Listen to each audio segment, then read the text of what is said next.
நேத்து 8 மணிக்கு எனக்கு போன் பண்றான் சார். என் குழந்தைக்கு பிறந்த நாள் எங்க பேத்திக்கு. நான் வரமா குழந்தைங்களுக்கு துணி எடுக்க வரேன்னு சொன்னேன் சார். என் புள்ள திருந்தி 10 வருஷம் ஆகுது சார். பழைய கேஸ் எல்லாம் முடிச்சுட்டு திருந்தி ஒரு வரமெல்லாம் கோர்ட்டுக்கு வரமெல்லாம் சொல்லுவாங்க 10 வருஷம் கேஸ். எப்ப ஒரு கல்யாணம் பண்ணிக்கோ உன்னை அப்பதான் போலீஸ் இது பண்ணுவாங்க கொள்வாங்கன்னு. போலீஸுக்கு இதுக்கு எந்த மோட்டிவும் இல்லை சார். இது ஒரு பிரச்சனையில நடந்திருக்குது. சம்பவம் செஞ்சில வர முடியல. பாம்பு அடிச்சாரு இல்லைங்களா, பாலாஜி அடிக்கணும்னு அடிச்சான். அதுலயும் பாலாஜி தப்பிச்சுட்டான். இப்போ இவன் கேஸுக்கு வரணும்னா அவன் வந்தா தானே இவங்க இந்த கேஸை முடிக்க முடியும் இந்த ஆட்சியில. அதனால என்ன பண்ணிட்டான், அவன் யாருக்கு பணம் கொடுக்கணுமோ அவங்களுக்கு பணத்தை கொடுத்து சரி கட்டிட்டான். செஞ்சில் தான் சரி கட்டிட்டான். இப்ப என் புள்ள செத்தா அவன் வருவான் உள்ள. இவங்க கேஸ் முடிக்கிறதுக்கு வாய்ப்பு. அதுதான் சார் நடந்தது. என் புள்ள நேத்து 8 மணிக்கு பேசுறானே, என் பேத்திங்க தூங்கின்னு இருக்குது. என் பேத்திங்க தூங்கின்னு இருக்குது. அம்மா எழுப்புமா, இந்நேரம் வரல தூங்குற ஆளுங்களான்னா. இல்லப்பா குழந்தைங்க எல்லாம் ஒன்னா தூங்குதுங்கன்னு. அப்ப அவன் என்ன சொன்னான், போட்டோ அப்படி அவளுங்க 2 பேரும் அப்படின்னா. இப்ப அம்மா ஆயா எல்லாம் ஒன்னா தூங்குறாங்க. நான் வரமா, வராதே போயிட்டானே என் குழந்தை. நேத்து உங்களை ஹாஸ்பிட்டலுக்கு வண்டியில கூட்டிட்டு போறதா சொல்றாங்க. பொய், அது பொய் இல்ல. பொய். அவன் கோயிலுக்கு போயிட்டு வந்திருக்கிறான். எப்பவுமே திருப்பதிக்கு தான் போவான் அவன். வேற எந்த கோயிலுக்கும் போக மாட்டான்மா.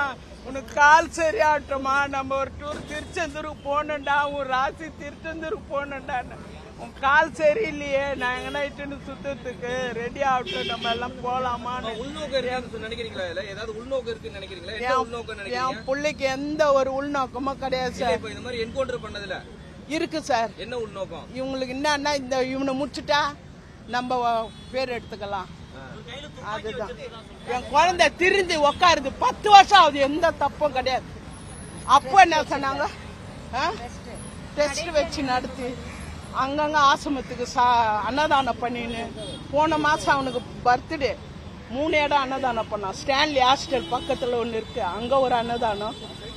இங்க பிள்ளையார் கோயில் தெருல குழந்தைங்க டெஸ்ட்ல படிக்கிற குழந்தைங்க, அந்த குழந்தைங்களுக்கு அன்னதானம் பண்ணான்.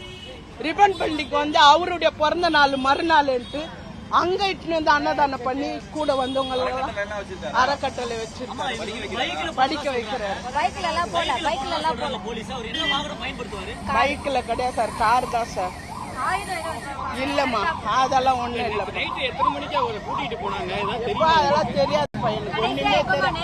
எப்ப நைட்டு கூட்டி போயிருந்தா, நேற்று காலையில 7:30 மணிக்கு எனக்கு போன் பண்றானா, நான் படுத்துன்னு இருக்கிறேன். லீவ் இல்ல, பசங்களுக்கு எல்லாம் லீவ் இல்ல, பேத்திங்களை பாக்கணும். இன்னைக்கு நாளைக்கு அந்த குழந்தைக்கு பிறந்த நாள். அம்மா நான் வரேம்மா, துணியெல்லாம் எடுத்துன்னு வரேன், கொஞ்சம் உடம்பு ஊழ்ந்துட்டு இருக்குது, என் துணியெல்லாம் எடுத்துன்னு வரேன், யாருக்குன்னா கொடுத்துடுமா அப்படின்னு சொல்லிட்டு போன தடவை வரும்போது துணியெல்லாம் எடுத்தாந்து துவைச்சு அயன் பண்ணி வைமா அப்படின்னு சொன்னா, சரிடா இன்னைக்கு வர.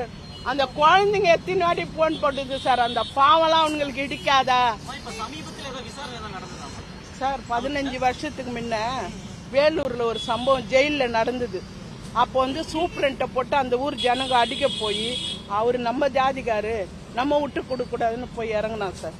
இறங்கி தட்டுல ஒருத்தனை அடிச்சு டைல் போட்டு டிவி எல்லாம் போட்டாங்க. அந்த கேஸ் இப்ப வாரண்ட் வச்சு கூப்பிட்டாங்க சார். அதுக்கு டெய்லியும் போய் சைன் பண்ணிக்கிறான். முந்தா நாள் கூட கோர்ட்டுக்கு போய் சைன் பண்ணிக்கிறான் சார் வேலூருக்கு. முந்தா நாள் கூட, நேத்து லீவ் இல்ல, நேத்து போல. இவன் காலையில இருந்து 8 மணில இருந்து போனே வரலன்னு ஜெய் சாருக்கு போன் போட்டேன், அவன் வக்கீலுக்கு. பிரெண்ட் சாருக்கு போன் போட்டேன், கூட இருக்கிறவரு ஒருத்தருக்கு போன் போட்டேன். 2 வக்கீல் என்ன சொல்றான், இல்லம்மா அவன் கோயிலுக்கு எங்கன்னா போயிருப்பாங்க, எதுவும் ஆகாதுமா, ஒன்னும் இல்லம்மா, அவரு தான் கேஸ் எல்லாம் முடிச்சிட்டாருமா, ஒண்ணுமே இல்லையம்மா அவருக்கு, ஒன்னும் பயப்படாத அப்படின்னு சொல்லி ஆறுதல் சொல்றாங்க சார். ஆமா ஆமா ஆமா ஆமா சார். போலீஸ் சுடணும்னா உன் மேல 50 கேஸுக்கு நான் சுட்டேன்னு சொல்லலாம் சார். ஒண்ணுமே இல்லையா சார், அவங்க சுடுறதுக்கு சான்ஸா இல்லையே. கோர்ட்டுக்கு போயிட்டு வரானே, வேலூருக்கு டெய்லியும் போறானே. வேலூர் கோர்ட்டுக்கு போகும்போது போன இப்படி அவங்க ஜட்ஜை பார்த்த மாதிரி பாக்கெட்ல வச்சுட்டுக்கிறான், கேமரா எடுக்கிற மாதிரி. அந்த பக்கம் அவங்க போய் அந்த பக்கம் போயிட்டு இருக்குது. அவங்க என்ன நினைச்சுக்கினாங்க, நம்மள கேமரா எடுக்கிறான் போல இருக்குது அப்படின்னு சொல்லிட்டு சொல்லுவோம். அவங்க என்ன பண்ணிட்டாங்க, கண்டிஷன் பேல் கையெழுத்து போடணும் ஜட்ஜி, வேலூர் ஜட்ஜி. அதுக்கு டெய்லி மெட்ராஸ்ல இருந்து போயின்னு இருந்தா சார். முந்தா நாள் கூட போட்டுக்கிறானே வேலூர் போய் கையெழுத்து சொல்லு.